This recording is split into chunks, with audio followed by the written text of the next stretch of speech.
सोनपुर गांव में एक गरीब आदमी रहता था जिसका नाम राजू था। राजू मन से बहुत शांत स्वभाव का लड़का था। उसके साथ उसकी बूढ़ी माँ रहती थी जो काफी दिनों से बीमार थी। उसकी देखभाल करने के लिए उसके घर में राजू के अलावा और कोई नहीं था। राजू के पास एक संपत्ति के आधार में एक छोटी सी झोपड़ी ही थी और 2 घोड़े थे। दोनों में से एक का नाम सोनू था और दूसरे का नाम मोनू था। सोनू भी अपने मालिक राजू की तरह संत स्वभाव का था, पर मोनू थोड़ा घमंडी था। एक दिन अचानक राजू की माँ की तबीयत खराब हो जाती है। तभी राजू जल्दी से अपने 2 घोड़े के साथ वेद जी के घर की ओर निकल जाता है। जाते जाते मोनू बोला, मालिक, आप इतनी जल्दी हमें कहाँ ले जा रहे हो? कुछ काम है क्या? अच्छा होता हम थोड़ी देर बाद निकलते। मौसम भी बहुत खराब हो रहा है। मोनू तू चुप कर। ये क्या बोले जा रहा है? मालिक हमें भर पेट खाना देते हैं। हम एक दिन मालिक का काम नहीं कर सकते क्या? इसीलिए हमें पाल रहा है क्या मालिक ने? अरे सोनू मोनू, मुझे माफ कर दो। मैं तुम्हें इतनी बारिश में ले जा रहा हूँ। मेरी मुसीबत को समझो।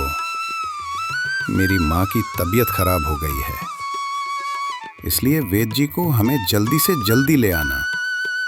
ये बात सुनकर दोनों घोड़ों ने अपनी फुर्ती दिखाई और तेज गति में जाने लगे। थोड़ी देर चलने के बाद वेद जी के घर पहुंच जाते हैं। तब ही राजू नीचे उतरता है और वेद जी को बुलाता है। वेद जी के घर का दरवाजा खटखटाते हुए बोलते हैं, वेद जी, वेद जी, क्या आप घर पर हैं? मैं बहुत तकलीफ में हूँ वेद जी, कृपया करके गेट खोले वेद जी। थोड़ी देर बाद अंदर से आवाज आती है, कौन आया है इतनी रात में? ऊपर से इतनी तेज बारिश हो रही है। गेट खोलते ही वेद जी देखते हैं कि राजू बाहर खड़ा है। वेद जी राजू को अंदर बुलाते हैं और पूछते हैं, अरे राजू, इतनी रात में यहाँ क्यों आए हो? कहीं जा रहे हो क्या? नहीं वेद जी, मेरी माँ की तबीयत बहुत खराब है। वेद जी कृपा करके मेरे घर चलो। वेद जी मैं तुम्हारे पैर पड़ता हूँ वेद जी।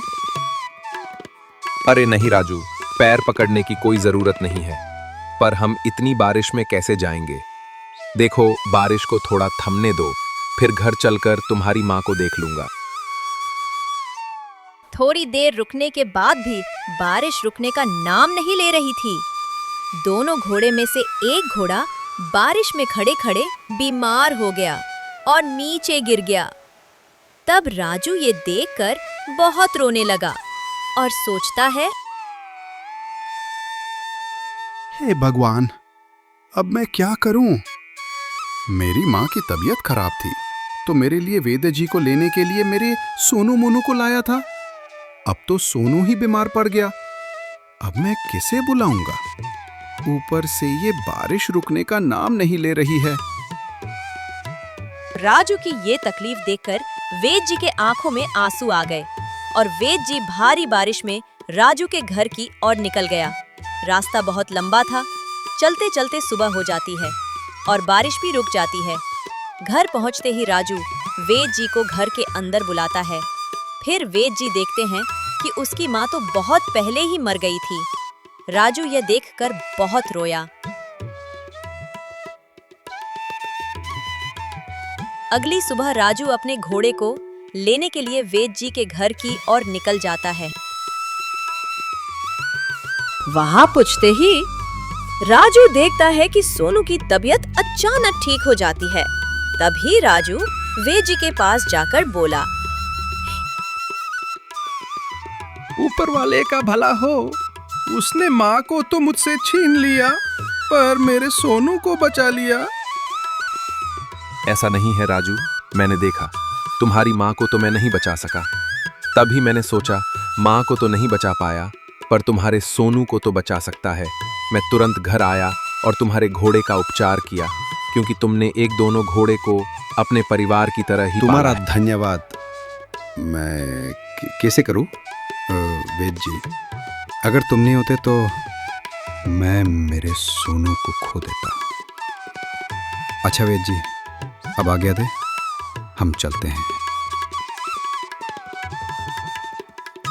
राजू अपने दोनों घोड़े सोनू मोनू को घर ले जाता है।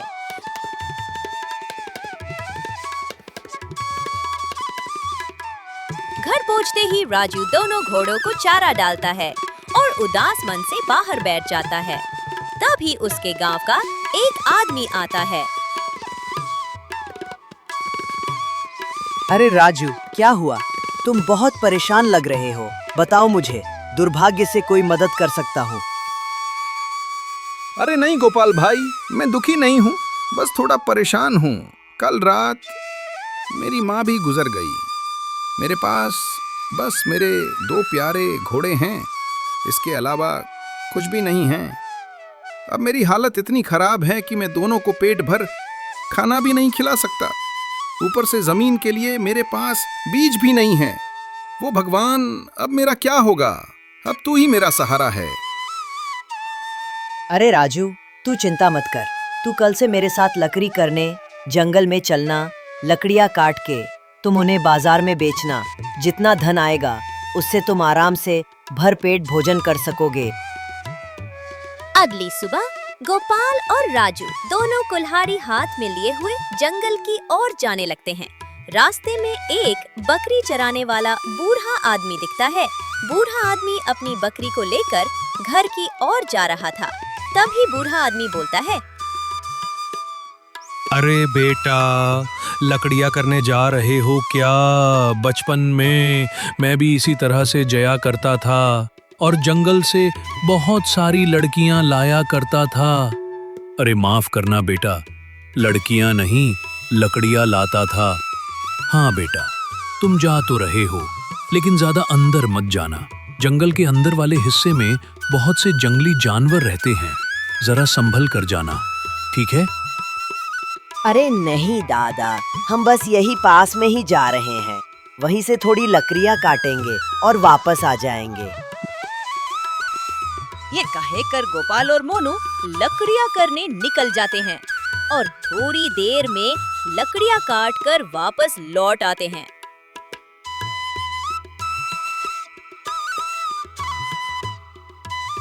लकड़ियाँ बेचने के बाद राजू घर आता है और अपने घोड़े को चारा देता है। लकड़ियाँ बेचने के बाद भी राजू उतना नहीं कमा सका जितना राजू भर पेट खाना खा सके।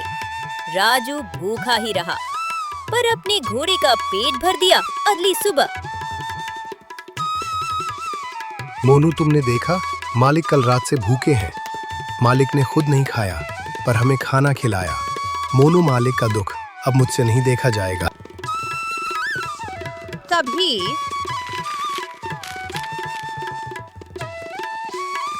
राजू दोनों के पास आया और कहा, सोनू और मोनू, मुझे माफ कर देना। मेरे लाल, कल मैं तुम्हें गांव के मुखिया को बेच रहा हूँ। मेरे पास तुम्हें खिलाने के लिए अब कुछ भी नहीं है। अगर तुम दोनों मुखिया के पास रहोगे तो कम से कम खाना तो नसीब होगा। ये खाकर राजू वहां से चला जाता है। अगली सुबह जब मुखिया आता है, दोनों घोड़ों को अपने साथ ले जाता है। मुखिया उन दोनों घोड़ों से बहुत काम करवाता था और भारी बोझ उठवाता था। काम करवाने के बाद सोनू और मोनू को खाना भी नहीं देता था। एक दिन सोनू बोलता है, मोनू, ये मुखिया तो हमसे काम ही करवाता है और खाना भी नहीं देता। भूख के कारण मैं बहुत कमजोर हो गया हूँ।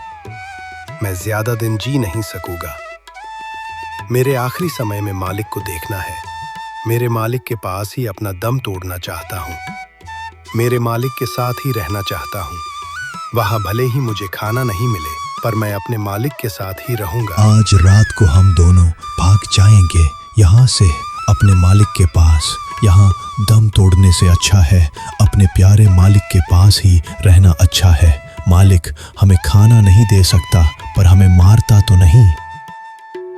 रात होते ही सोनू मोनू वहां से भाग जाता है। रास्ते में सोनू की तबीयत ज्यादा खराब हो जाती है। सोनू वहीं पर गिर जाता है और अपना दम तोड़ देता है। सोनू, सोनू, उठो! ये क्या हो गया? भगवान, मेरा प्यारा दोस्त सोनू मुझे छोड़ के चला गया। उठा, मोनू की हालत भी बहुत खराब थी। मोनू धीरे धीरे अपने मालिक के पास जाता है और घर के पास जाकर गिर जाता है। तभी वहाँ राजू आता है। अरे मोनू, ये क्या हुआ? मेरे प्यारे मित्र, उठो। ये तुम्हें क्या हुआ? और सोनू कहाँ है? मालिक, सोनू अब नहीं रहा। सोनू की आखिरी इच्छा थी कि वो आपके ही पास दम तोड़े, पर वो तो रास्ते में ही मर गया। मालिक वहां का मुखिया हमसे बहुत काम करवाता था, भारी भारी भोज उठाता था और हमें खाना भी नहीं देता। पर मैं तो खुश नसीब हूं मालिक, मैं आपके सामने ही दम तोड़ना चाहता था।